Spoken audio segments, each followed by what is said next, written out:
బంగారం బ్యాంకులు ఇతర ప్రైవేటు సంస్థల్లో ఉన్న విడిపించి కొనబడును. కొమ్మూరి గోల్డ్ ఆంధ్ర మరియు తెలంగాణ.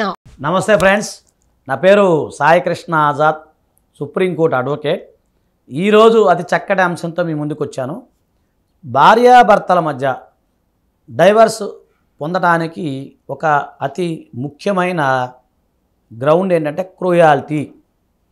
ఇది హిందూ మ్యారేజ్ యాక్టు సెక్షన్ 13లో అంటే 13లో ఇది చెప్పడం జరిగింది. క్రూయాలిటీ అంటే ఒక వ్యక్తి అంటే భర్త భార్యని హింసించినా లేదా భార్య భర్తని హింసించినా కూడా ఈ గ్రౌండ్ కింద మనం డైవర్స్ పొందే అవకాశం ఉంటుంది. అయితే ఇక్కడ చాలామందికి అపోహ వస్తుంది.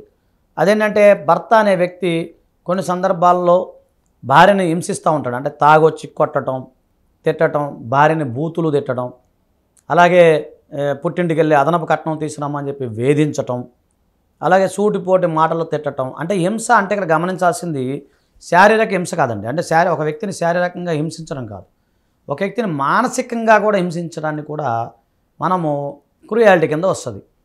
అయితే చాలామందికి మళ్ళీ డౌట్ వస్తుంది, మరి భార్య గనక భర్తని హింసిస్తే? చాలామంది అడిగే ప్రశ్న, భార్య గనక భర్తని హింసించిన అంటే భార్య భర్తని ఏ విధంగా హింసిస్తుంది? కొన్ని ఎగ్జాంపుల్, కొన్ని జడ్జిమెంట్స్ మీకు చెప్తాను. అదేంటంటే ఒక కేసులో ఏమైందంటే భార్య భర్తని అందరి ముందు అవమానపరచడం. అంటే ఒరే పొట్టోడా, కర్రోడా, దున్నపోతోడా, లేకపోతే ఒరే బట్టబుర్రోడా, లేకపోతే నీకు పని పాట లేదారా, ఇట్లా 10 మందిలో హేళన చేయటం.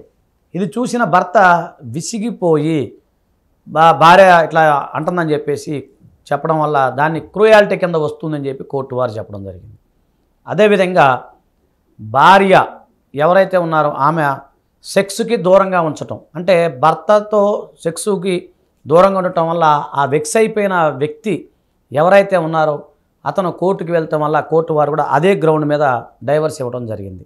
ఇదే కాకుండా భార్య కొన్ని సందర్భాల్లో తన పుట్టింటి వారిని అంటే ఉన్న అత్తగారిని వదిలిపెట్టేసి మన పుట్టింటికి వెళ్ళిపోదాం, లేదంటే పుట్టింటికి వెళ్ళి అక్కడే కాపురం ఉందాము, లేదనుకుంటే వేరే కాపురం పెడదాము అని చెప్పేసి భర్తని పదే పదే వేధించడం. అంటే తల్లిదండ్రులను వదిలేసి వృద్ధులైన తల్లిదండ్రులను వదిలేసి రమ్మని చెప్పటం, వేరు కాపురం పెట్టడం అని చెప్పటం, అది కూడా క్రూయాలిటీ కింద వస్తుంది. ఇదే కాకుండా భార్య 24/7 గొనుగుతూ ఉంటుంది, మర్మరింగ్ అంటాం దాన్ని. అంటే వేరే వాళ్ళ మీద పెట్టి తిట్టను, వేరే వాళ్ళ మీద చేయను, గొనుగుతూ ఉంటుంది, సొనుగుతూ ఉంటుంది. ఇది కూడా క్రూయాలిటీ కింద వస్తుంది. అలాగే హౌస్ హోల్డ్ కొన్ని సందర్భాలు ఇంట్లో కొన్ని పనులు చేయకపోవటం, అంటే పిల్లలకి నౌరిష్మెంట్ అంటే ఫుడ్ పెట్టకపోవటం, ఇలాంటి కొన్ని సందర్భాల్లో పిల్లల్ని కూడా వేధించడం, పిల్లల్ని కొట్టడం, పిల్లల్ని తిట్టడం, అదన్నీ చేయటం కూడా.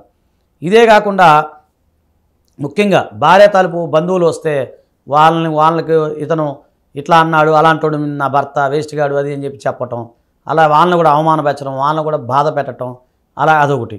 అలాగే కొంతమంది మౌన పోరాటం చేస్తారు, అంటే సైలెంట్ ప్రొటెస్ట్ అంటారు, అది కూడా క్రూయాలిటీ కింద వస్తుంది. అంటే ఏది చెప్పినా పిలవకపోవటం, సైలెంట్గా ఉండటం, మౌనంగా ఉండటం, సో దాన్ని కూడా క్రూయాలిటీ కింద వస్తుందని చెప్పేసి చెప్పడం జరిగింది. అంటే ఇవన్నీ ఏంటంటే సుప్రీంకోర్టు వారు వేరే కొన్ని సందర్భాల్లో ఈ సందర్భంలో భార్య గురించి చెప్పడం అనమాట. అలాగే కొంతమంది భార్యలు సతాయిస్తూ ఉంటారు, అంటే వాళ్ళు పుట్టింటికి వెళ్ళి కాపురానికి రారు. సో వీళ్ళు ఎంతసేపటికి బతిలాడినా కూడా వాళ్ళు కాపురానికి రారు, తర్వాత ఎంత చేసినా కూడా ఎన్ని నోటీసులు పంపించినా కూడా వాళ్ళు కాపురానికి రారు. సో అది కూడా మీకు క్రూయాలిటీ కింద వస్తుంది. అలాగే భార్య ఎంతసేపటికి ఏంటంటే దెప్పిపోవటం భర్తని, చూడు పక్కింటి వాళ్ళు చూడు, ఎదురింటి వాళ్ళు చూడు, ఇలా అన్నారు అలా ఉన్నారు అని చెప్పటం, ఇవన్నీ కూడా క్రూయాలిటీ కింద వస్తాయి. దీని ప్రకారంగా ఏంటంటే మీరు క్రూయాలిటీ గ్రౌండ్లో ఇవన్నీ అంటే కొన్ని ఎగ్జాంపుల్ చెప్పాను నేను, దీన్ని బేస్ చేసుకొని మనం డైవర్స్ పిటిషన్ వేసుకునే అవకాశం ఉంటుంది. అలాగే ఇంకొకటి ఏంటంటే అనుమానించటం, ఇది చాలా జబ్బు. అనుమానించడం అనేది ఒక పెద్ద జబ్బు. అంటే ఎంతసేపటికి భర్త వేరే వాళ్ళతో అంటే కొన్ని అనివార్య కారణాల వల్ల పనిచేసే సందర్భంలో కానీ కొలిక్స్తో మాట్లాడటం వల్ల కొలిక్తో మాట్లాడి అంటగట్టడం, నువ్వు అక్రమ సంబంధాలను అంటగట్టడం, నువ్వు ఆమెతో తిరుగుతున్నావు, ఏంతో తిరుగుతున్నావు, సో ఇలా ఉంది, నేను అలా చేశానని చెప్పి అనుమానించటం, ఇవన్నీ కూడా క్రూయాలిటీ కింద వస్తాయి అన్నమాట. ఓకేనా ఫ్రెండ్స్, మీకు ఏదైనా అపాయింట్మెంట్ కంటే మా నెంబర్ 9948090355 నెంబర్కి ఫోన్ చేయండి. థ్యాంక్ యూ, నమస్తే, జై హింద్.